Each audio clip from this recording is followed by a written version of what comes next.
Alright guys, welcome back to another ghost story. If you have not seen my last video about the man that was always seen standing at the top of my stairs, go and watch that one before you listen to this one. So, I'll wait a sec. Okay, glad you're back. So, let me tell you about the time that me and my brother heard somebody running up and down those stairs, and then we also heard somebody on the second floor when there was nobody else home. So, let's get into it. So, this was a night that everyone was out of the house except for me, my younger brother, and my grandma, who lived on the first floor and could not go up and down the stairs. So, I'm in my room on the second floor. He's in his room on the second floor. His door is open. My door is shut. So, I leave my room. We do have a bathroom on the second floor, but for some reason, I was going downstairs to get water anyways, so I figured I'm gonna use the bathroom on the first floor. So I went down to the first floor, and I get my water, leave it in the kitchen, and I go into the restroom. I'm in the restroom, doing my business, and all of a sudden, I start hearing bang, bang, bang, bang, bang, like just one right after the other, like probably 15 times, like loud bangs. And so I'm thinking like somebody's banging at the front door. So, oh my god, okay, let me go check. Like, let me finish up in here, and I'll go check to see who the heck's banging at the front door. And so this was pre-ring doorbell, so we had to like go and check. So I'm finishing up, and all of a sudden I hear it again. Probably I'm gonna say like 30 seconds later. Boom, boom, boom, boom, boom, boom, boom, just going again. And so I'm like, oh my god, like maybe like the only people that I know that knock like that are the police. So I'm thinking like, oh my god, the police are here. Like they need to talk to us for some reason. I don't know.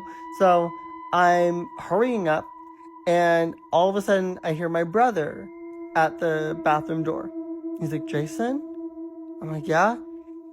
He was like, have you been in here? And I was like, yeah.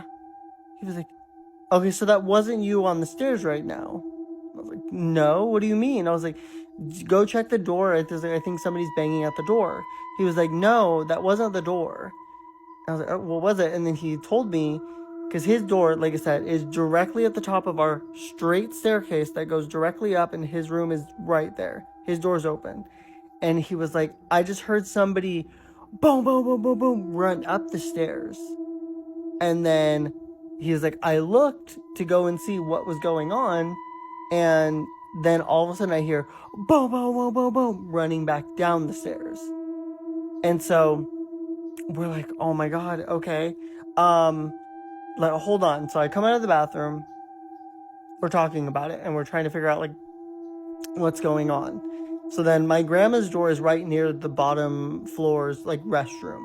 So we go in there, and she's like, yeah, what was that, you guys? And like, so we're talking to her about it. We're like, yeah, I don't know. He said it was a photo of a ghost. Police said that it was proof of murder. Stay with me for this one because this is wild. In 1975, a man named Raymond Robinson from Yorkshire claimed that he had photographic evidence of a haunting within his home. He showed police a blurry Polaroid image of what looked like a woman's face behind him, pale, lifeless, and watching. But when investigators enhanced this image, they realised that it wasn't a ghost at all. It was actually his wife. And she had been missing for 6 months. Police searched the property and they discovered her remains beneath the ground under the shed, exactly where her image had appeared on the photo. To this day, paranormal investigators say that there are 2 explanations for this photo. Either the spirit revealed the truth, or guilt from this man made her appear long before anyone found her body. So what do you think? Ghostly justice, or perhaps just a guilty conscience? Comment ghost if you think it was for revenge, and comment guilty if you think it was just his mind. Like if this gave you the chills, and don't forget to follow for more true paranormal stories that will make you question everything. Part 7 of that time that I worked at a place that was haunted and also possessed by demons. This will also be the final part. Alright, I was thinking about how to explain this in a way that doesn't seem like an extreme letdown, because I gotta be honest with you.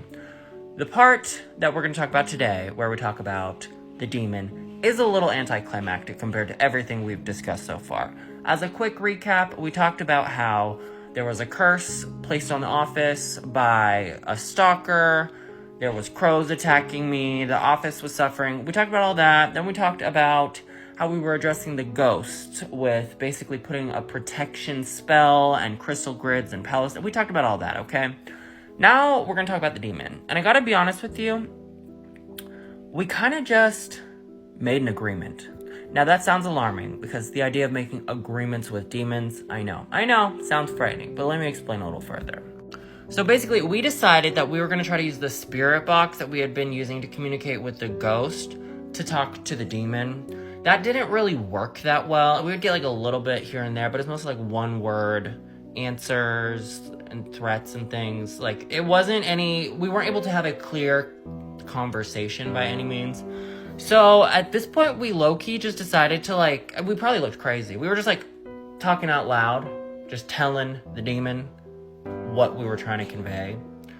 Basically, we were just made an agreement that don't mess with us, we won't mess with you. We low-key kind of just said, literally, do whatever you want, just not in this office. And we made it clear that the crystal grids and the Palo Santo and all that other stuff was now only going to be directed towards the spirits or any curses. And it just kind of worked. I don't know. See what I mean? This seems anticlimactic. But basically, this is what we learned, okay? When it comes to curses, you gotta do spells to reverse them or protect yourself. When it comes to spirits, you gotta, first try to just cleanse them out with Palo Santo and things like that. And if that doesn't work, you just gotta sort of protect your area so they know not to come in. And then when it comes to demons, you just gotta kind of make a deal that don't fuck with me, I won't fuck with you. Stay on your side of the wall. Good neighbors make good fences. Good fences make good neighbors type of vibe. That's really all it was. That's legitimately all it was. Now, this wasn't 100% effective. There were still weird noises every once in a while on the side of the wall that the demon lived on. And occasionally things would move a little bit. I don't know. It seems like whenever we would talk about the demon more after we had sort of established these boundaries, it would piss him off, and then we'd hear a little more noise. But it was nothing like what it was before, where large crystals were flying off the shelves. It seemed way more manageable at this point. And that's not to say that there is no one on Earth who could have actually vanquished the demon from the space. We never really tried to get a Catholic priest or anything to do an exorcism. So I don't know. Maybe that would have gotten rid of the demon. But we found it effective enough to just not have shit flying off the walls. So we were like, okay, the boundaries that we've established, that's good enough for us. And we kind of just moved on from there with the demon. Okay, final part of the story, the ghost busting part. So basically throughout this whole entire process, the crystal shop was getting some regulars. We were getting a bigger customer base, and we were kind of just sharing all of the events that were taking place with the hauntings to the regulars, or some of the regular customers. And at this point, an employee at a coffee shop confided that he was going through some similar stuff and his coffee shop was haunted. So him and the owner of the coffee shop ended up hiring us, by us I mean me, the crystal shop owner, and her daughter, to come and ghost bust the coffee shop. And we did. And we did all the same tactics. We did crystal grids, we used the spirit box, burnt some Palo Santo, some sage. And from everything that he told us afterwards, the hauntings had stopped. So, I gotta be honest, saying semi-professional Ghostbusters is a bit of a stretch, because that is the one job we did. We did get asked by multiple other regulars to come and ghost bust their houses, but we decided against it because, I don't know, we didn't know them well enough to, want to go to their house or whatever, but I don't know. This is an anticlimactic ending, but moral to the story, ask more questions about the history of a building before you start renting it, maybe? I don't know. Is that a good moral to the story? Seems like it. Alright, ghost story time. When I was 9 or 10, I was sleeping over my grandmother's house, and I was on the other side of the trailer that she owned when I'm trying to fall asleep and I feel something standing behind me. So I look over and I look into the doorway that leads out into the hallway, and I see a little girl. She's wearing a white nightgown, she's got a teddy bear in her hand, she's got brown hair, but her skin is like a gray tone. Like, it almost looks like she could be in black and white, but she's not. So we stare at each other, and I'm like, okay, I'm just gonna shut my eyes. I shut my eyes, I keep them closed, I open them, she's gone. I instantly am turning on the light, and I'm looking around. There's no one there. I don't bother to wake up my grandmother because, like, she's probably just gonna tell me I'm crazy. Also, this was a 55 plus community, so there were no kids living anywhere. After that, I tried staying in the living room, but it just felt like someone was kind of sitting in the rocking chair watching me, so I did end up staying in the guest room again, but I just shut the door and I kept that TV on all night long. I have more ghost stories, but if you guys have one that you want me to read, send me a DM and I will read it here. Thanks for listening. See you next time. So it sounds like these stories are, you guys seem to like these, so I'm going to continue to do them. If you do like them, please push the like button, share, do all the things that help the algorithm out. So this next story, I'm going to call Uncle.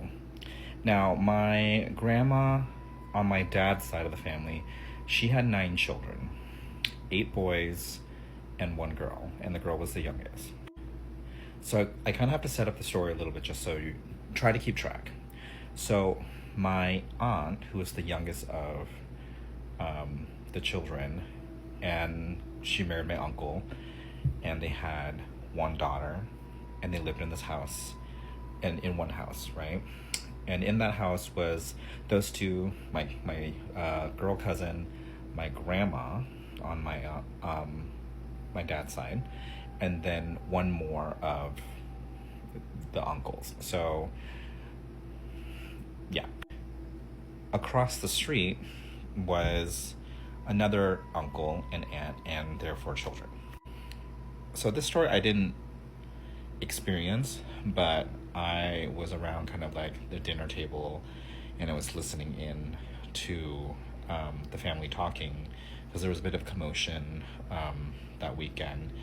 And it seemed like everybody was a little spooked, but, I was kind of listening in, not really paying attention, but kind of just seeing why everyone was just all up in arms. And usually what happens when an event like this happens is they call in the Buddhist monks from the near temple to bless the family, to bless the area, and just kind of cleanse whatever's going on. So Can we show them the older homestead? Yeah, let's go. As you know. No, it's not. No, it's not.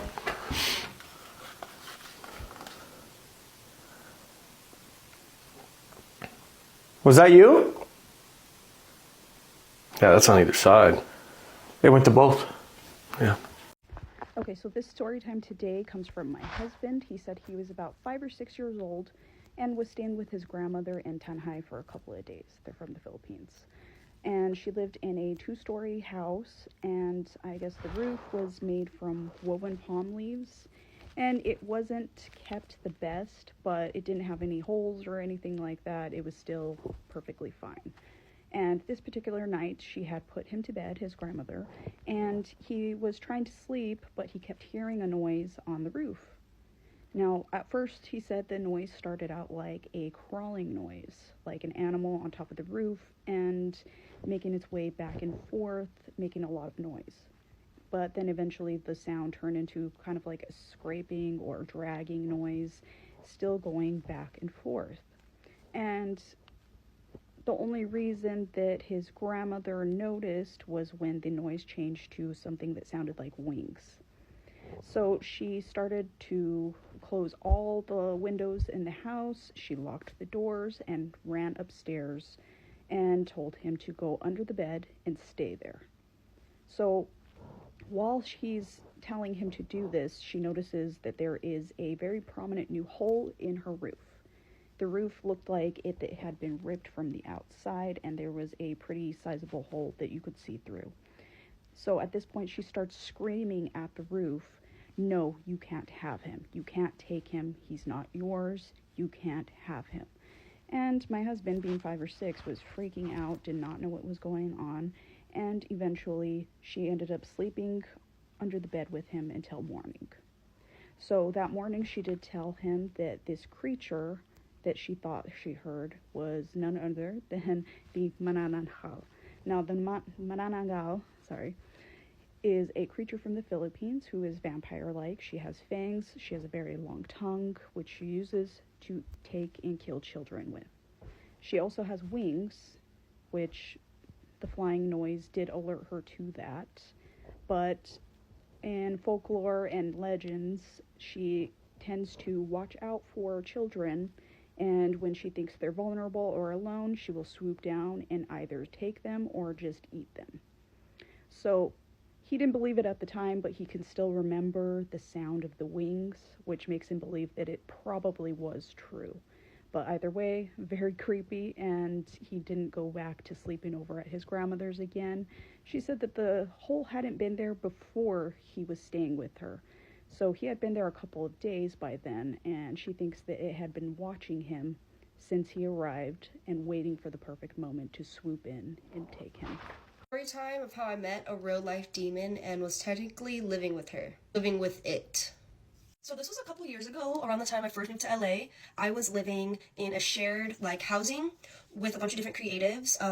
Because I moved to LA very young and it was all I could afford at the time. Fast forward, I do have my own place. Woohoo! No shame in the game though, baby.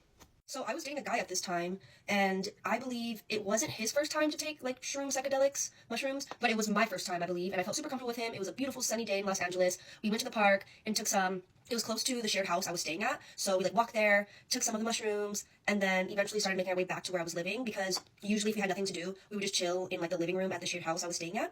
Now in this house, there was many people living here. There was a men's room, and there was a woman's room. There was an upstairs room. I was staying upstairs at this point in one of the rooms, and a lot of people were staying downstairs in the rooms. Even the landlords were staying there too in one of the rooms. It was just a lot going on in this house. One of the women who lived there, she was older than majority of the rest of us there. I would say she was probably at this time in her late 30s, and she just was every negative stereotype of a white woman there could be. No one in the house really liked her. I was cordial with her. She was just very obnoxious, kind of rude, just not really socially aware, it seemed. Like I said, no one really liked her, no one really got along with her, people would just try to avoid her. She was from Boston, if I'm not mistaken. So eventually me and the guy I was dating at the time, we come back to my house I was staying at, and we're already starting to trip on these mushrooms. And as you guys know, when you do take those psychedelics, yes, they are natural, and they basically make the veil in the spirit world very, very thin. And backstory on me, I have a lot of ties in spirituality. I have a lot of ties in magic, in dark arts, in my ancestors, and those who came before us, when it comes to astral projection, when it comes to psychic dreams, when it comes to all of that. I'm already involved in all of that, right? Come back to the house, and everyone who's living at the house is outside. There's a lot of commotion happening with some of our roommates, a guy and a girl. We'll get into that in another story. But all the roommates are outside trying to deal with this commotion that's happening. I'm going to tell you a real life ghost story that happened to me. My grandpa and I were close pretty much all of my life. He was the guy who believed in aliens, believed in Bigfoot, believed in ghosts, all the things. One thing he always told me is that when he died, he would find a way to show me that there's really spirits and really life on the other side. In December 2023, he got really sick and went to the hospital. Unfortunately, he didn't make it back out. 3 days after he died, he found a way, just like he promised he would. I'm going to insert clips of what happened as I tell the story. I'm going to tell you how my house is set up a little bit. So downstairs is our living room and kitchen. All the bedrooms are upstairs. When you're looking directly out of my bedroom, you could see the staircase. The stairs go and then there's the landing, and then they go the opposite way to get into the house. So I am laying in bed with my door open. So I sleep with my door open. I have kids and I just want to be able to hear everything. And I wake up because the downstairs lights are flashing on and on. And at first I think there's a kid down there. It's midnight. they're messing around. So I get up and I head down the stairs to figure out who's doing it. When I get halfway down the stairs, the lights go out and just stay off. And there's nobody down there. I'm like, the fuck? So I go up and I go back to bed. I'm laying there and it starts again. Lights on and off. So this time I record it because I'm like, what the hell?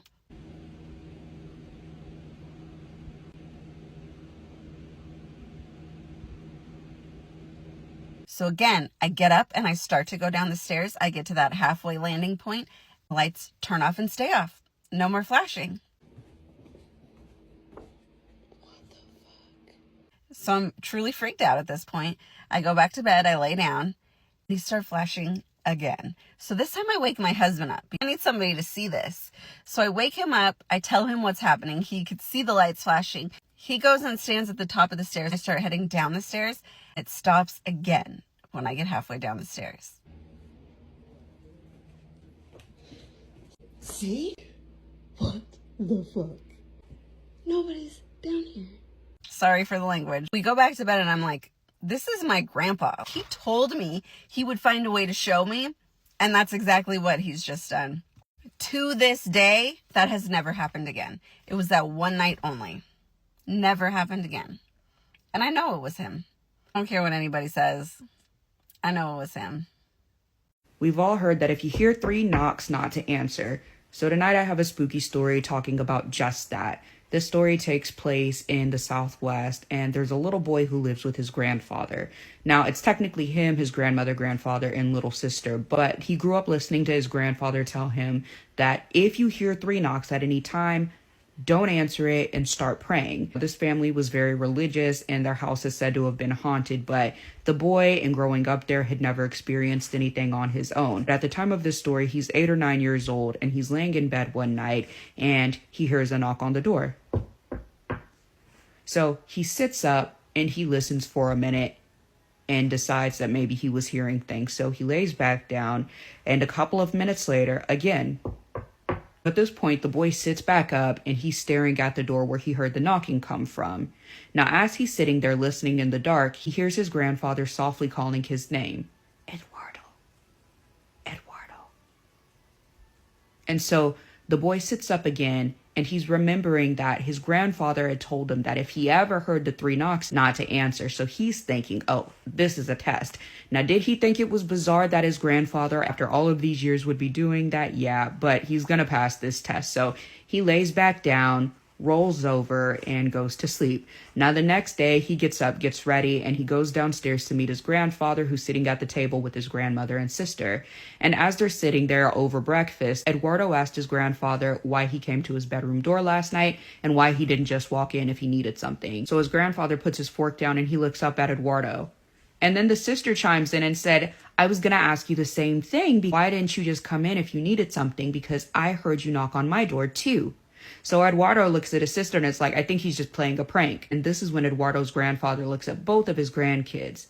And softly behind them, they hear the grandmother say, we heard you guys knock on our door too. But I want to know what you guys are thinking in the comments. What do you think was happening at Eduardo's house? Why did everyone in the family experience the 3 knocks when nobody was doing the knocking? Drop your thoughts in the comments and I will see you guys in my next video. It's spooky season. Do y'all want to hear a ghost story? Because I have so many ghost stories. And you may be like, kind of ghost story. Shut up. Can we have fun? Guys, what happened to having fun? Please. Okay, anyway. Ghost story. I have so many, but this is probably my most recent and favorite one. So I work at a plant nursery. Tons of greenhouses, all that stuff.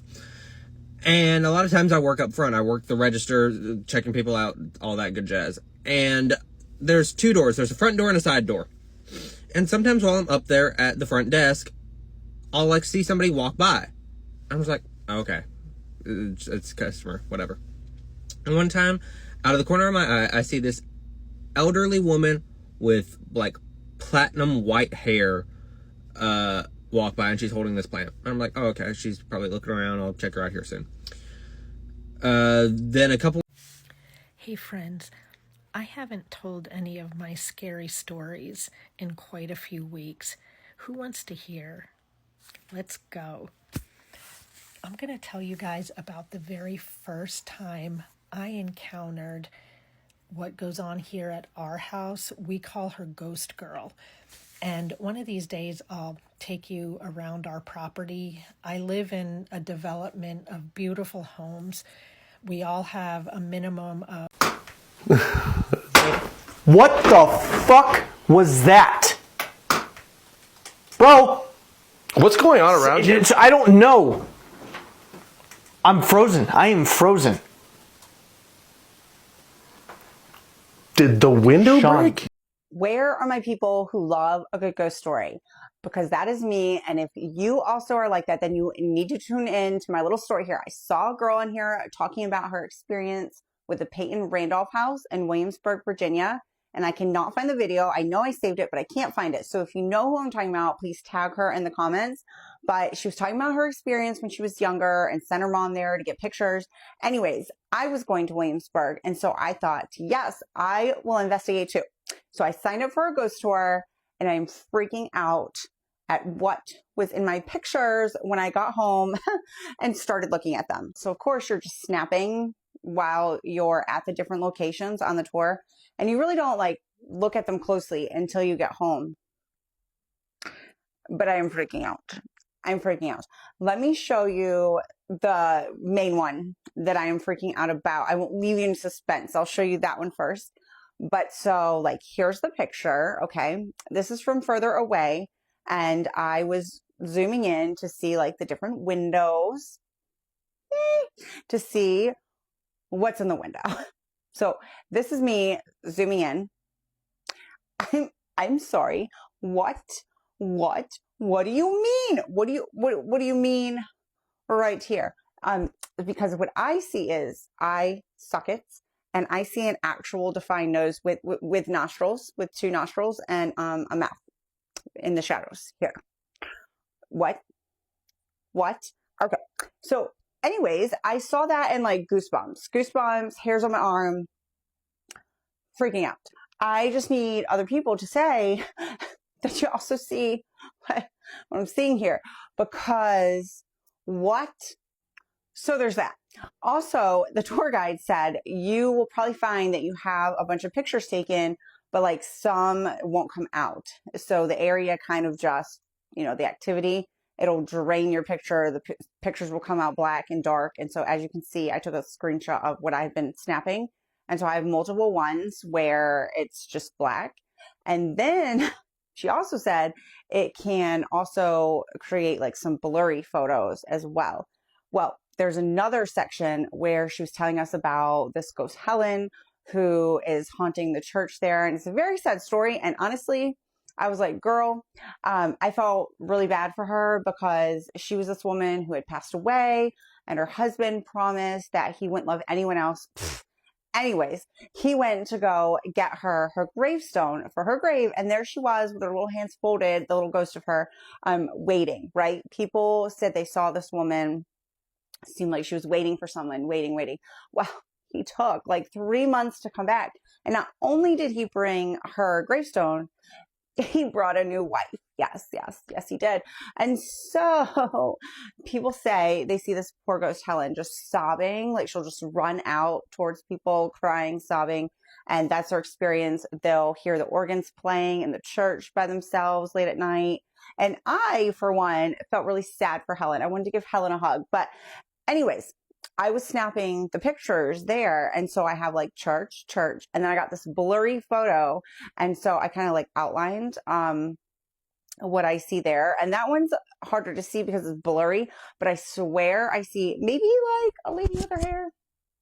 And she's like sideways. But I feel like I see a face. So let me know if you see that too. That one's not as clear as Mr. Scary Man in the window. But anyways, I got this. And then my next follow-up pictures were all in focus. So, and I don't remember taking it to where it looked blurry. It wasn't until I got home later and I was looking at it.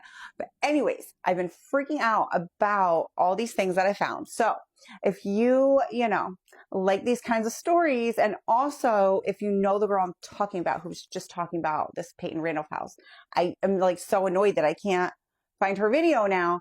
But anyways, tag her in the comments because I'd love for her to see this freaking photo. Well, really these photos. But anyways, let me know what you think in the comments because, yeah, I need some friends and their opinions so I don't think I'm crazy. Who's ready for another spooky mortician story? I'm going to call this story The Cemetery Ghost. And I have told this story, but it was months and months ago. I cannot find the video, and I had somebody asking me about it because they wanted to show a friend, and they couldn't find it. We couldn't find it. I don't know what happened to it. So I'm going to retell it. Here it goes. We had a graveside service at a cemetery, and sometimes during the graveside service, we kind of just walk around while the family